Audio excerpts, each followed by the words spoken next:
Bienvenue pour cette nouvelle vidéo de démonstration du logiciel de calcul mental, vidéo consacrée aujourd'hui à la monnaie. Pour cela, on va cliquer sur ce bouton. Apparaît alors une fenêtre dans laquelle on va choisir l'activité, soit l'activité rendre la monnaie, soit l'activité partager une somme, soit l'activité trouver les bonnes pièces. On va commencer cette vidéo par l'activité rendre la monnaie. On valide. Une fenêtre apparaît qui explique à l'élève ce qu'on attend de lui pour rendre la monnaie. En gros, on va lui demander de rendre la monnaie avec le minimum de pièces et de billets possible. Une fois les consignes lues, on lit le premier exercice. Une horloge, 33 €, payée avec un billet de 100 €. On demande donc de rendre la monnaie. Pour cela, on va utiliser les billets et les pièces présentes dans ce cadre que l'on va positionner ici. Alors de 33 € à 100 €, il faut rendre 67 €. On peut d'abord commencer par une pièce de 2, un billet de 5, un billet de 10 et un billet de 50. Il y a bien 50 plus 10 plus 5 plus 2, 67 €. Réponse que je saisis dans ce cadre.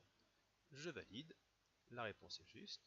On peut voir si l'on souhaite la correction, détailler, et passer à l'exercice suivant. Donc 4 stylos à 12 €, payés avec un billet de 20 €. Il faut rendre donc 8 €.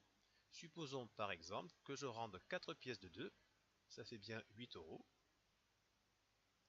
Je saisis la réponse 8 €, je valide.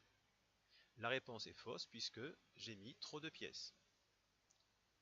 12 €, on peut le faire exactement avec une pièce de 2, une pièce de 1 et un billet de 5, ce qui fait moins de pièces. On peut voir la correction, encore une fois détaillée.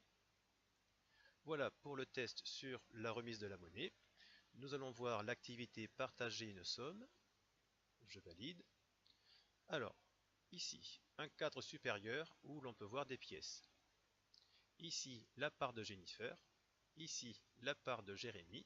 Et pour le premier niveau, Jennifer doit avoir autant d'argent que Jérémy. On va compter les pièces. Donc 10 plus 10, ça fait 20. Plus 5, 25. Plus 5, ça fait 30. Plus 2, 32. Il y a 32 centimes à partager entre Jérémy et Jennifer. Il faut donc 16 centimes pour chacun. On prend les pièces avec la souris en cliquant sur le bouton de gauche et je les place ici pour Jennifer. Celles qui restent sont donc pour Jérémy. On clique sur la flèche verte qui relie les pièces disponibles à la part de Jérémy. Donc 16 pièces, 16 centimes ici et ici. Je valide le partage.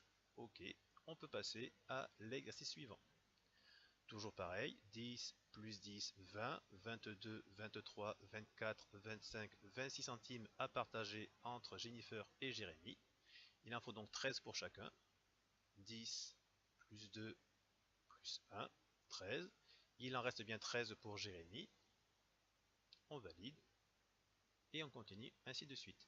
Il y a 10 niveaux, par exemple le niveau 2, Jennifer doit avoir 2 fois plus d'argent que Jérémy. Le niveau 3, Jennifer doit avoir 3 fois plus d'argent que Jérémy, et ainsi de suite. Voilà pour l'activité partager une somme. Nous allons terminer la vidéo par l'activité trouver les bonnes pièces. On valide. Alors, ici, en haut, nous avons les pièces disponibles. Ici, la question, trouver 102 centimes avec 2 pièces. Alors, on peut choisir par exemple 1 €, puis 2 centimes. Ça fait bien 102 centimes. Je valide. C'est correct. On passe à l'exercice suivant. Au niveau 2, on augmente le nombre de pièces. Cette fois-ci, 200 centimes avec 3 pièces. On peut par exemple prendre une pièce de 1 € et 2 pièces de 50. Je valide. C'est OK. Le suivant, niveau 3, maintenant 4 pièces pour trouver 211 centimes. Et ainsi de suite jusqu'à ce qu'on s'arrête. Voilà pour l'activité trouver les bonnes pièces. On va arrêter la vidéo de démonstration ici. Surtout, n'hésitez pas à consulter les autres vidéos de démonstration du logiciel qui sont présentes sur YouTube. À bientôt!